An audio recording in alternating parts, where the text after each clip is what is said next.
La Caisse Desjardins du littoral gaspésien vous présente votre émission d'information Reflet d'ici. Mesdames, Messieurs, bonsoir et bienvenue. Nous avons le plaisir de recevoir en studio Mme Diane Leboutillier, ministre du Revenu national et députée fédérale du secteur de la Gaspésie et des îles de la Madeleine. Alors, tout d'abord, bonsoir Mme Leboutillier. Bonsoir Mirko. Tu peux m'appeler Diana? Ah oui, je peux. Bon, oui, on se connaît. Est-ce que je peux tutoyer? Oui, on peut se tutoyer, ça va être plus simple. Eh bien, dis-moi donc, Diane, comment ça va? Bien, écoute, ça va bien. Je suis très contente d'être revenue dans le comté. Après les fêtes, là, j'ai été partie pendant une période de mois. Fait que ça fait du bien là, de revenir chez nous. Donc, de retour, on baigne maintenant encore dans l'actualité politique, bien sûr. Oui, toujours. Et justement, parlant d'actualité, on parle beaucoup dans les médias depuis les derniers jours du fameux blocus ferroviaire de nombreuses communautés autochtones du pays, oui, en appui à la nation Wet'suwet'en, qui s'oppose au projet de gazoduc Coatal GasLink en Colombie-Britannique. On sait naturellement qu'au niveau du CN, juste pour avoir un portrait global de l'importance du réseau ferroviaire, c'est 4600 wagons par jour.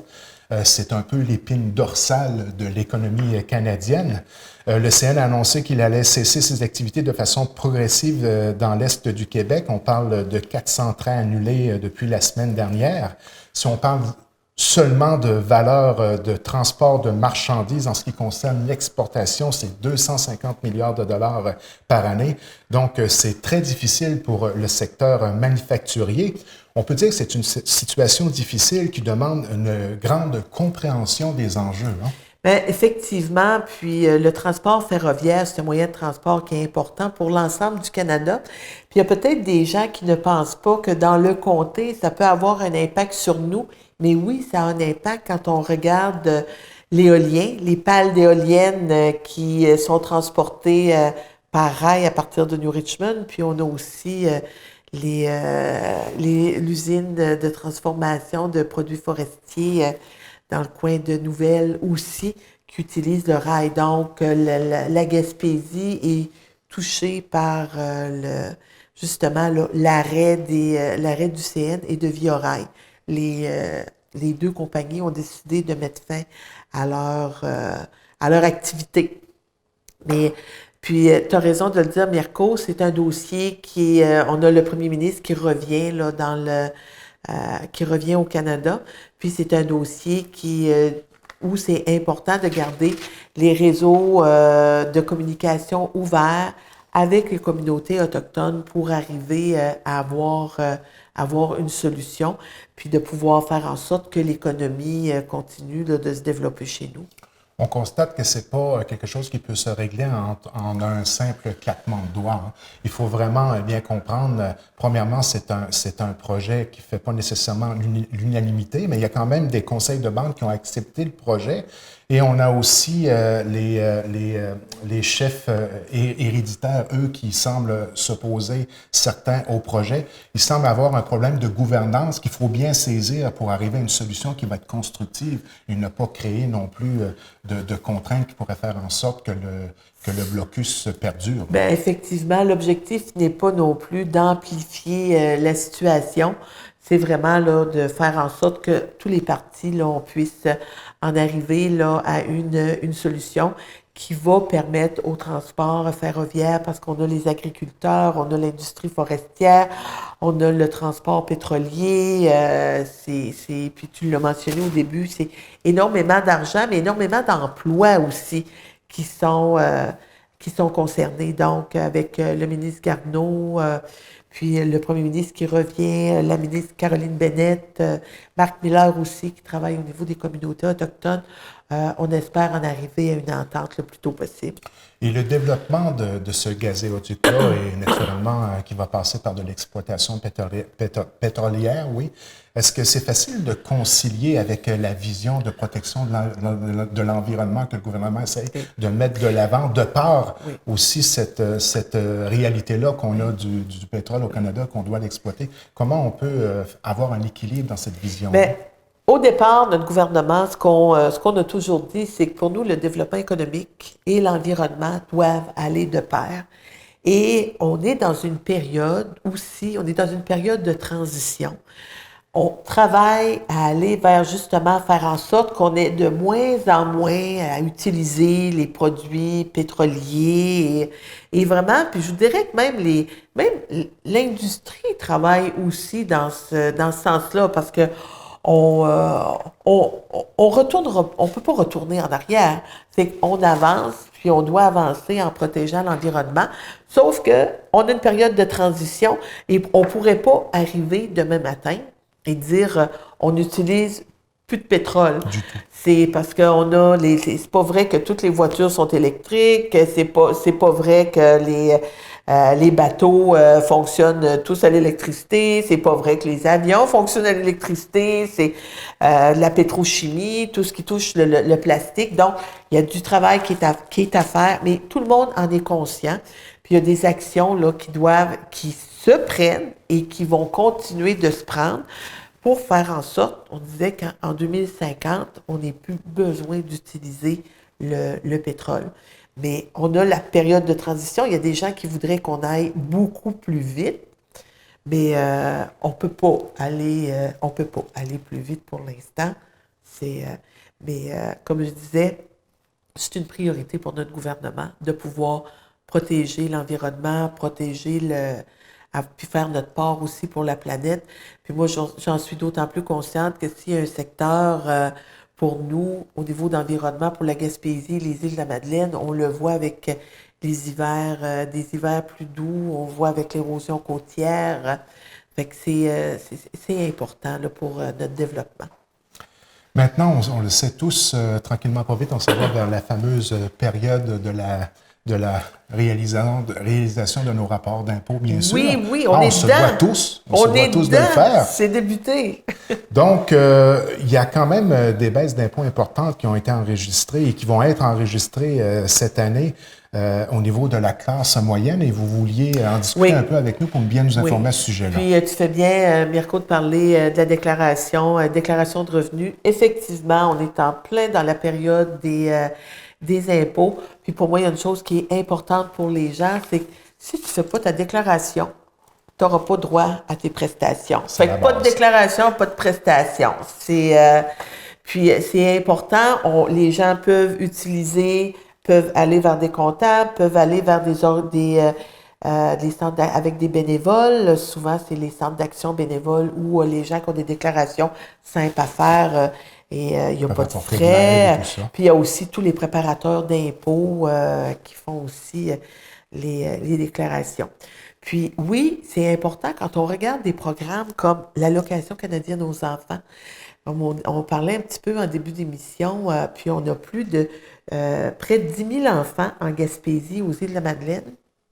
Et les familles reçoivent en moyenne 530 $ par mois. En moyenne. Donc, ça veut dire qu'il y a des familles qui ont plus, des familles qui ont peut-être un peu moins, qui reçoivent cette allocation canadienne aux enfants-là. Et on parle dans le comté, là, pour l'année dernière, près là, de 38 millions de dollars qui sont alloués dans le comté aux familles. Puis, il n'y a pas d'impôt là-dessus. Là. C'est clair dans les poches des gens. Ça fait que les familles peuvent... l'épicerie, le loyer, ça fait qu'il y a des activités des enfants et ça améliore la qualité de vie générale de l'ensemble de la famille. Effectivement, puis c'est de l'argent de plus qui reste, qui est dans le milieu, puis qui est dépensé dans le milieu. On a aussi, quand on est arrivé en 2015, baisse d'impôt pour la classe moyenne, puis ça, on l'a fait, puis on a augmenté l'impôt des plus riches.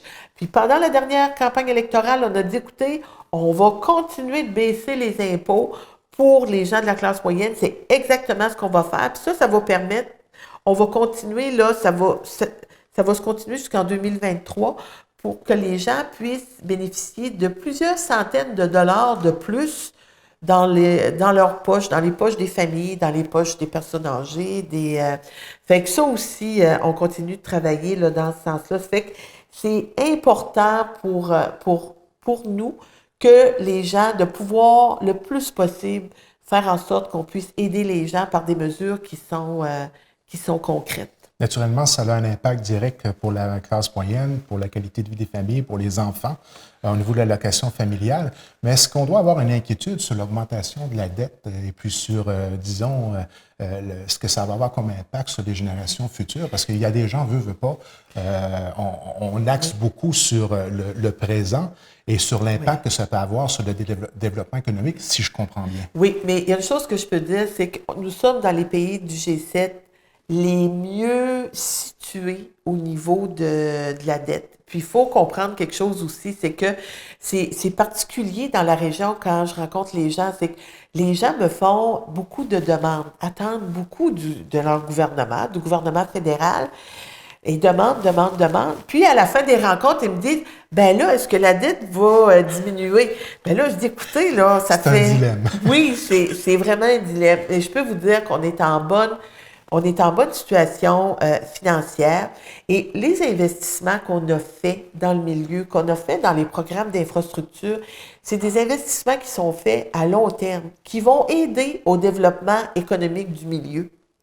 Si je regarde chez nous, je regarde le quai à Sainte-Thérèse, le quai de Percé qui est en train de se faire, ce qu'on a investi, on regarde le géoparc à Percé, toute l'économie dans les différents projets qui sont amenés, toute l'économie qui est créée, la création d'emplois autour de ces projets-là. Puis les gens qui travaillent, ils payent dans le temps des impôts. Ça fait que les gens qui travaillent, ils font leur déclaration de revenus. Plus qu'il y a le monde qui travaille, plus l'économie est active. Effectivement. Puis depuis qu'on est en poste, on a plus là, de 1 100 000 emplois qui ont été créés sur l'ensemble du Canada, puis tellement qu'on est en pénurie de main-d'œuvre.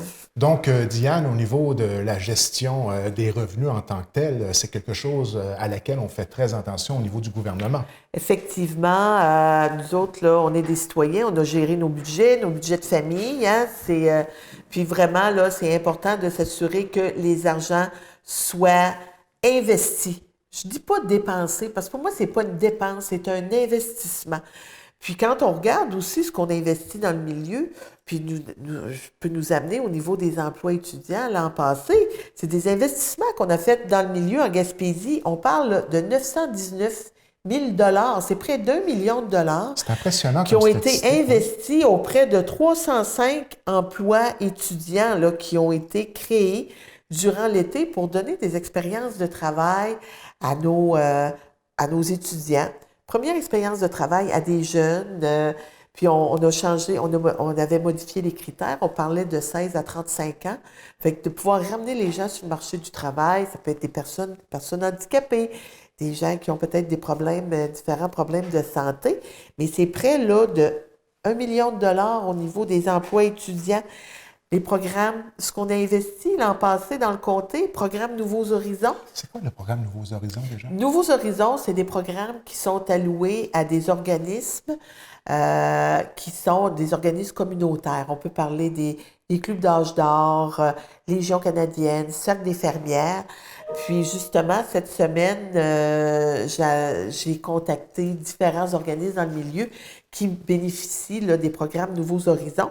Mais l'an passé, c'est 500 000 $ qui ont été investis auprès d'organismes pour améliorer les cuisines, améliorer les salles de bain, améliorer les locaux, parce que ces endroits-là sont des endroits de vie qui sont puis c'est très actif pour la communauté. Donc, ces programmes-là sont importants. Puis ça aussi, c'est de l'investissement dans nos salles communautaires pour aider nos aînés, la population. Vraiment, là, ça améliore la qualité de vie. Et ça aussi, ça fait rouler l'économie. Tout à fait. Et souvent, c'est sous-estimé, l'impact de l'économie sociale.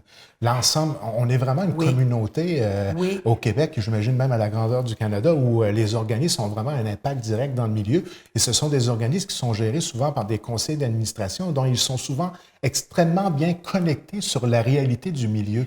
Donc, effectivement, un programme comme ça, c'est génial. Très connectés puis ce sont des bénévoles, ça fait que moi, je leur lève mon chapeau, là, de prendre le temps de remplir les formulaires, puis d'avoir à cœur l'intérêt de leur communauté. Puis ces argents-là, le 500 000 $ qui a été donné l'an passé, bien, les gens vont acheter dans les quincailleries. Il y a des travailleurs, les gens de la construction qui travaillent là pour... fait que ce sont des... C'est pour ça que je parle d'investissement. C'est l'argent roule pour le bien-être des communautés. Puis à chaque année, le nombre de demandes augmente. Mais c'est sûr qu'on ne peut pas satisfaire à tout le monde. C'est pour ça que je dis, il faut établir des priorités. Mais ce qu'on s'assure, c'est vraiment de bien investir les argents que les payeurs de taxes, puis les gens qui font leurs impôts, parce que ce sont ces argents-là qu'on réinvestit dans ces organismes-là par la suite. Qui souvent se concrétisent par des services directs à la population, souvent la population la plus démunie d'ailleurs. Oui, oui, oui. Les personnes âgées, en terminant, Diane, ne sont pas laissées de côté. Pas On du parle tout. au niveau des revenus de supplément garantis pour les personnes âgées qui n'ont que la retraite de base, qui n'ont pas malheureusement réussi à bénéficier soit de régime de retraite ou d'avoir réussi à se mettre de côté des REER ou les syndicats. Ces personnes-là, ils ont réellement besoin de ce revenu de supplément garanti. Puis lorsqu'on est arrivé en 2015, on a amélioré le supplément du revenu garanti, puis on l'a annoncé lors de la dernière campagne électorale qu'on allait de nouveau améliorer le programme de supplément du revenu garanti. On allait améliorer auprès des personnes de 75 ans et plus, et qu'on allait aussi au niveau des veufs et des veuves, qu'on allait améliorer, aider à améliorer la situation financière. Est-ce que ça va résoudre tous les problèmes? Non. Mais pour moi, ce sont des pas dans la bonne direction. Puis il faut continuer de travailler pour faire en sorte que nos gens aient de plus en plus là, une meilleure qualité de vie. Bien, Madame Diane Leboutillier, ministre du Revenu national et députée de la Gaspésie et des îles de la Madeleine, merci beaucoup de votre visite à la télévision communautaire de Grande-Rivière.